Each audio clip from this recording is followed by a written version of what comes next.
menjelaskan tentang definisi Al-Quran. Jawabannya, Al-Quran adalah kumpulan ayat dan surah yang diwahyukan kepada Rasulullah sebelum dan setelah hijrah.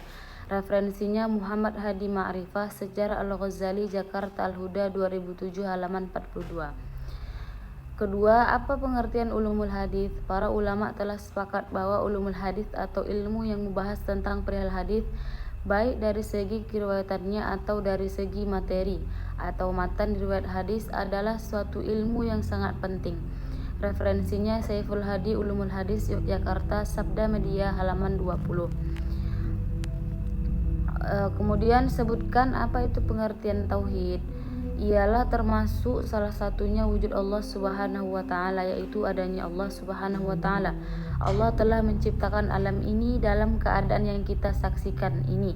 Di antara hikmat Allah ialah menciptakan alam ini dalam berbagai macam bentuk-bentuk dan rupa. Tiap-tiap macamnya mempunyai sifat yang membedakannya dari yang lain dan terletak dalam suatu posisi yang berkesesuaian dengan keadaan dirinya. Referensi Tengku Muhammad Hasbi As-Siddiq, Ilmu Tauhid atau Kalam, Semarang, PT Pustaka Rizki Putra 2012 halaman 47.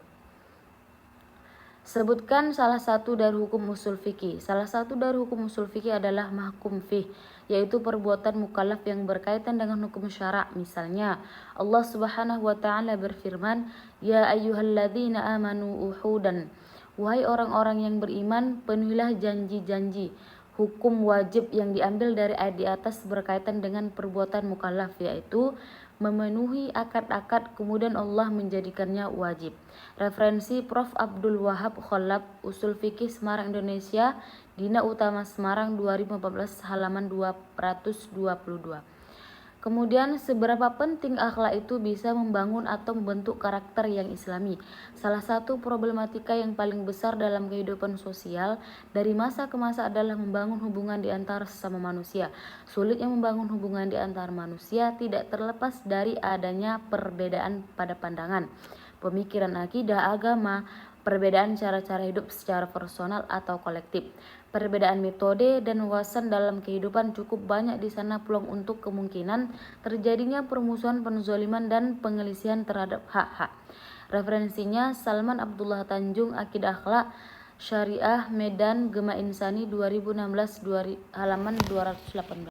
A'udzu billahi minasyaitonir rajim.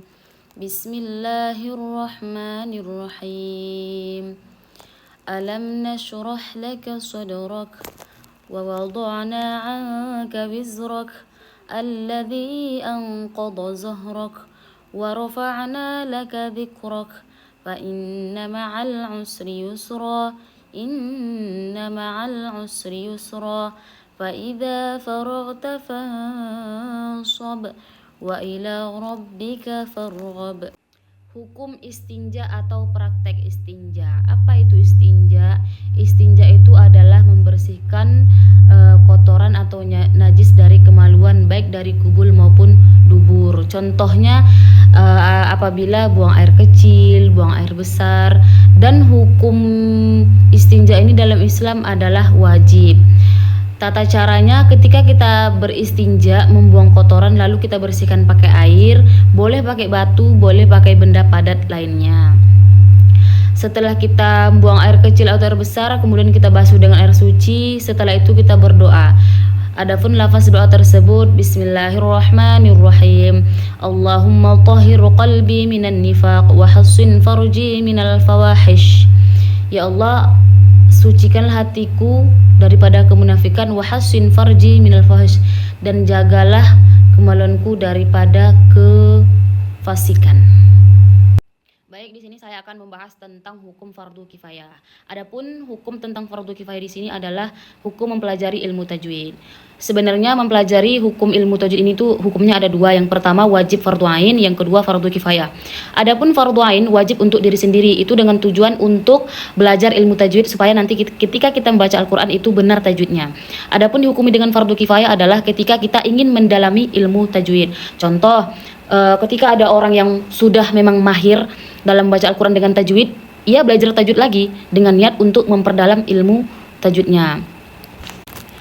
Adapun praktek cara membaca Al-Quran ialah contoh Alhamdulillahirabbil alamin. Alif lam qamariyah alhamdu mimati bertemu dal izhar syafawi lillah tarqiq lillahi ro tafkhim rabbil alif lam qamariyah rabbil mad asli rabbil alamin mad arid li sukun. Jadi ketika kita sudah bisa membaca Al-Quran dengan tajwid, kemudian kita belajar lagi dengan niat untuk memperdalami ilmu tajwid, maka ini disebut fardu kifayah.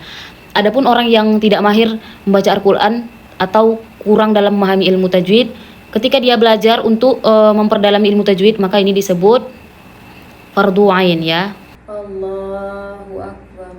Bismillahirrahmanirrahim. Alhamdulillahi rabbil alamin arrahmanirrahim. مالك يوم الدين إياك نعبد وإياك نستعين اهدنا الصراط المستقيم صراط الذين أنعمت عليهم غير المغضوب عليهم ولا الضالين بسم الله الرحمن الرحيم قل هو الله أحد الله الصمد لم يلد ولم يولد ولم يكن له كفوا أحد الله أكبر سمع الله لمن حمده الله أكبر الله أكبر الله أكبر الله أكبر بسم الله الرحمن الرحيم الحمد لله رب العالمين الرحمن الرحيم مالك يوم الدين إياك نعبد وإياك نستعين اهدنا الصراط المستقيم صراط الذين أنعمت عليهم غير المغضوب عليهم ولا الضالين بسم الله الرحمن الرحيم إنا أعطيناك الكوثر فصل لربك وانحر إن شانئك هو الأبتر الله أكبر سمع الله لمن حمده الله أكبر الله أكبر الله أكبر الله أكبر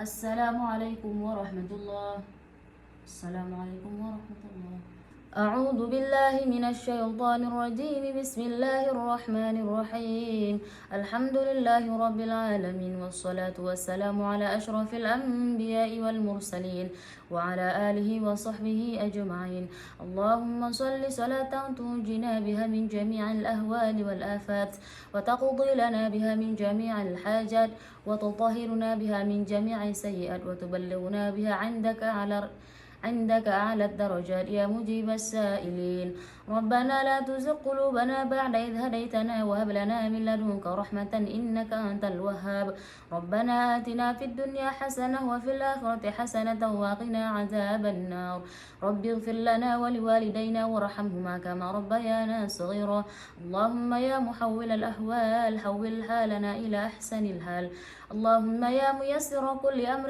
عسير يا الله سهل مرادنا بفضلك الواسع سبحان ربك رب العزة عما يصفون وسلام على المرسلين والحمد لله رب العالمين.